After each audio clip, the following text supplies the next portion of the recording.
ఈరోజు హర్ష స్కూల్ వాళ్ళు ఈరోజు నేడు ప్రపంచవ్యాప్తంగా జరుగుతున్న యుద్ధాలకు వ్యతిరేకంగా రన్ ఫర్ పీస్ అనే కార్యక్రమాన్ని తీసుకున్నారు. ఈరోజు ఈ కార్యక్రమాన్ని వీళ్ళు చేస్తున్నందుకు వీళ్ళందరికీ అభినందనలు తెలియజేస్తున్నాను.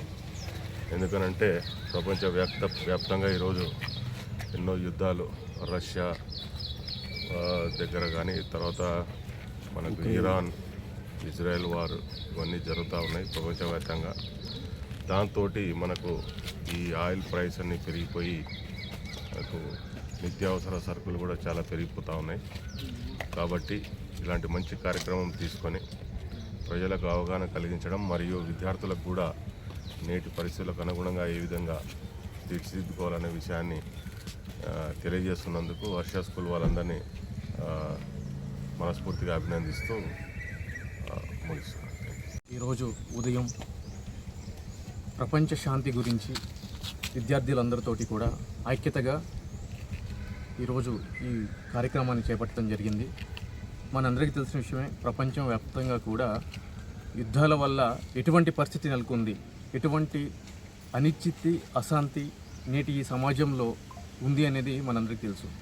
సో చాలామందికి ఒక ధోరణి ఉంది ఏంటి అంటే కనుక, ఎక్కడో ఇరాన్ అమెరికా వార్ వల్ల, ఎక్కడో అమెరికా వెనిజులా వార్ వల్ల, ఎక్కడో రష్యా ఉక్రెయిన్ వార్ వల్ల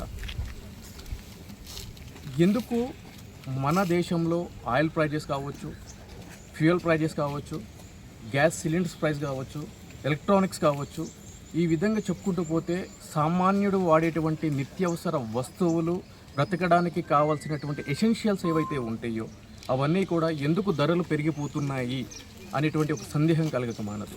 దానికి ప్రధాన కారణం మనందరికీ తెలిసిన విషయమే dollar value.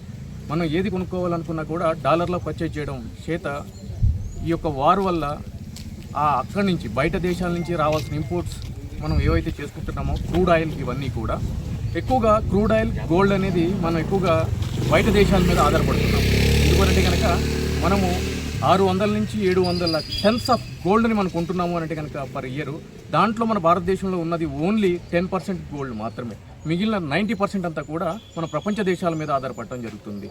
As well crude oil, ఈ రోజు వరకు కూడా క్రూడ్ ఆయిల్ని రిఫైనరీ చేసి ప్రజలకి అందించవలసినటువంటి మొత్తం మిషనరీ కానీ, రీసోర్సెస్ కానీ అన్నీ కూడా బయట దేశాల్లో ఉండటము, అవన్నీ కూడా వార్లో ఉండటం చేత, డాలర్ ప్రైస్ మీద మనం ఆధారపడటం చేత ఈరోజు ఇటువంటి అనిశ్చితి సమాజంలో నెలకొంది.